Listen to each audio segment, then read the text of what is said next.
Malacanang says restrictions across the NCR Plus bubble may be eased soon on the back of improving COVID-19 numbers in the region. Vaccine czar Carlito Galvez Jr. is calling for patience as several LGUs run low on vaccine supply. The government is set to receive the biggest single-day shipment of COVID-19 jabs today. 3 suspected NPA rebels were killed in an encounter in Masbate City as the manhunt continues for those behind the deaths of Keith and Nolven Absalon. Pasig River has been named the world's most polluting river when it comes to plastic waste. And in entertainment, the countdown is on for the much-awaited Netflix premiere of the Filipino animated series Trese.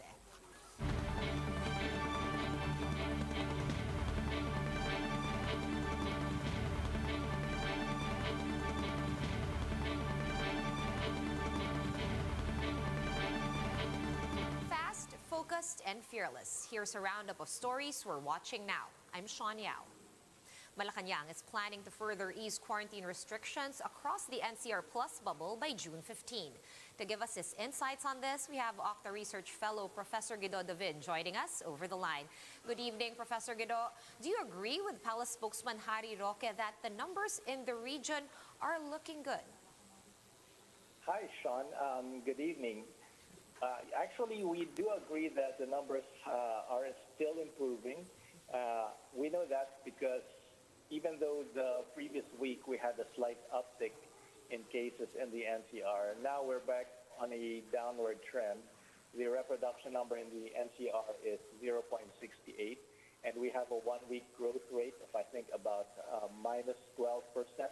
So that's a 12% improvement over the previous 7-day average. And the positivity rate's below 10%, and numbers seem to be improving, and we do agree that, with the assessment of Malacanang. All right. Now, while the numbers may seem to be improving, or they are improving at the moment, does this warrant that the GCQ with restrictions that is supposed to last until June 30,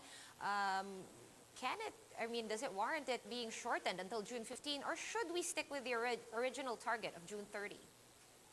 Well, I think that they can definitely consider easing restrictions. I believe that the plan is to keep the NCR Plus still under GCQ, but with, let's say, less restrictions. And I believe that's in line with the strategy of gradual easing of restrictions in the NCR Plus. And my understanding is that, as far as we know, they'll be planning the health protocols for these business establishments that will be reopened. And we are aware, and we do trust that the Association of Business Owners will do this and plan this in a safe manner, because so far what we have seen during the months of GCQ with the restrictions and with MACQ, that there have been no significant community transmissions in business establishments. All right, now what about gyms and other indoor establishments? Authorities have been saying these are next in line to reopen, as well as other indoor activities, of course, at limited capacity. Are we really ready for this? I mean, we just logged another 7,400 cases today. Well, that's true. We did log 7,000 cases today, but so far we're only logging less than 17% of that in the NCR. So the numbers in the NCRs are still improving. We're averaging less than 1,000 cases per day. We consider NCR to be in the moderate risk classification. So although there will be risks involved when we reopen certain businesses, like I said, at some point, we can't stay in lockdown forever. So at some point, we will try to have to reopen some businesses. So let's just hope that no community transmissions will occur. And we're hoping to receive a significant number of vaccines this month and the next month. So we hope that in that race, we will be able to vaccinate a sufficient number of people because with 20 million people we're set to receive, we may be able to achieve close to population protection actually in the NCR based on my calculations. Right, so you did mention only 16% of the 7,000 plus cases logged today are in NCR. Where are the bulk of these other cases? Are they well distributed among the provinces, or is a bulk going to like certain areas of risk right now, such as Davao City?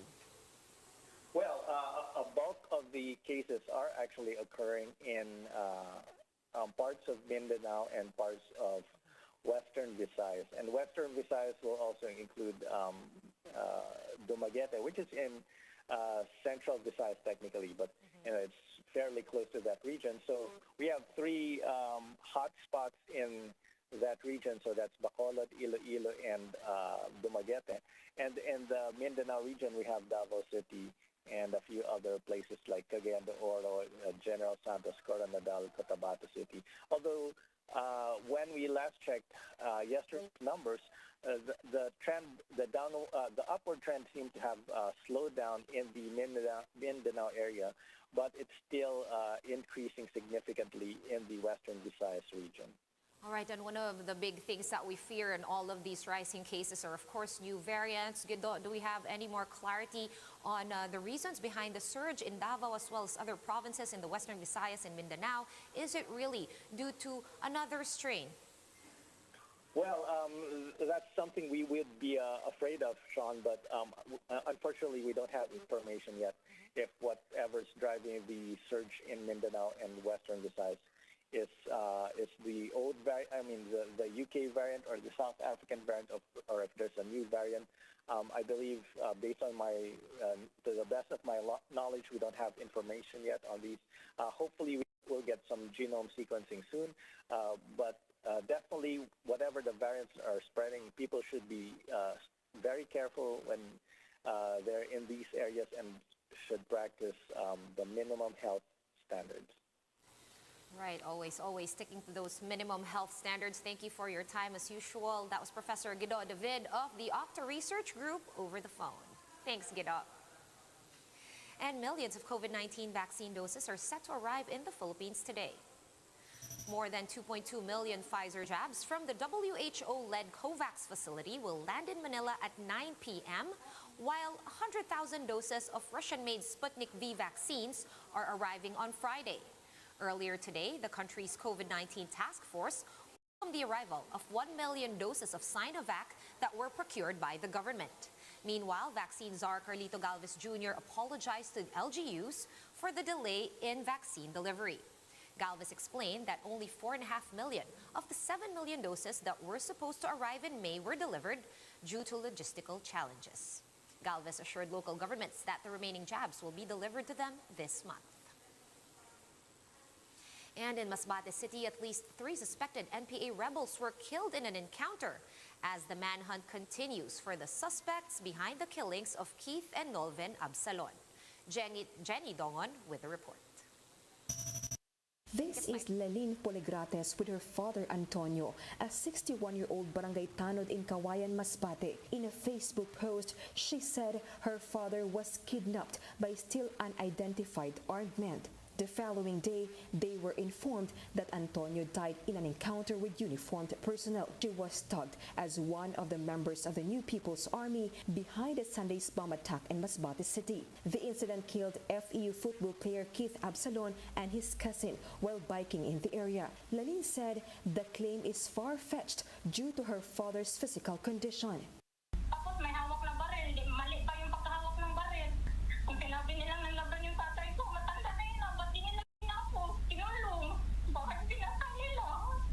Hindi na kami matanda na yun. Kawawa na nila mo. Kaya nandito kami iniugan yan. Hindi yan naginte eh.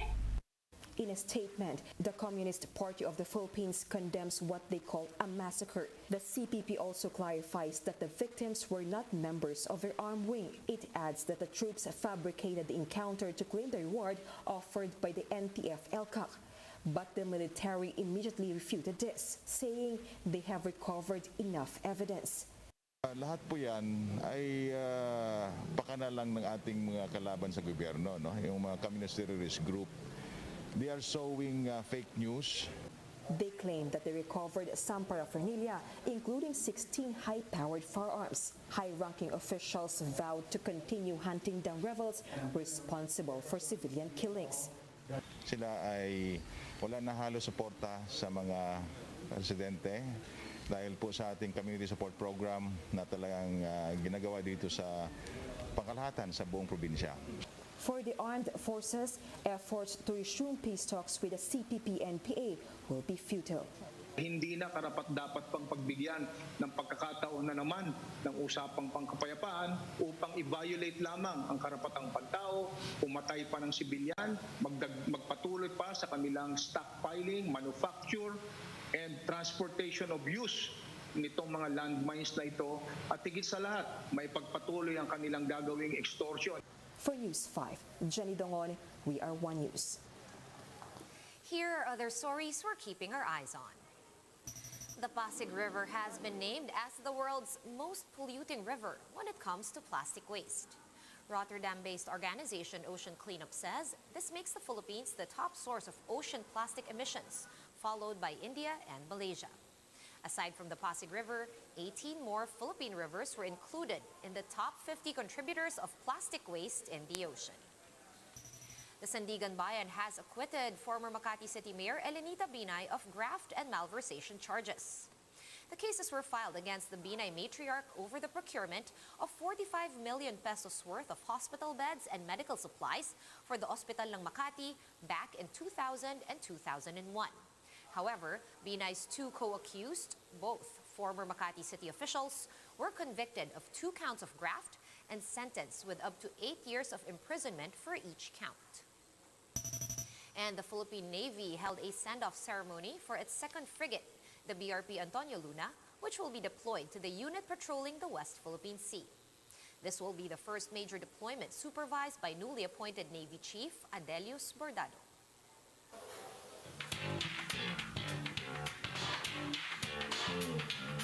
And Netflix Philippines is holding a live countdown for the premiere of the TV series adaptation of Pinoy comic series Trese. The countdown will begin 13 minutes before 12 midnight and before the show drops on the platform. Up Dharma Down, or UDD, will also perform Paagi, the official soundtrack of the series. Photos of supposedly vandalized billboards promoting the series recently went viral. For more updates, visit News 5, The Philippine Star, and Business World online. Visit our website, onenews.ph, for more in-depth analysis. You can also catch One News on the Signal Play app. Register for a free account at www.signalplay.com and stream One News live anytime, anywhere. Mask on, wash hands, and stay safe, Philippines. I'm Sean Yao. We are One News.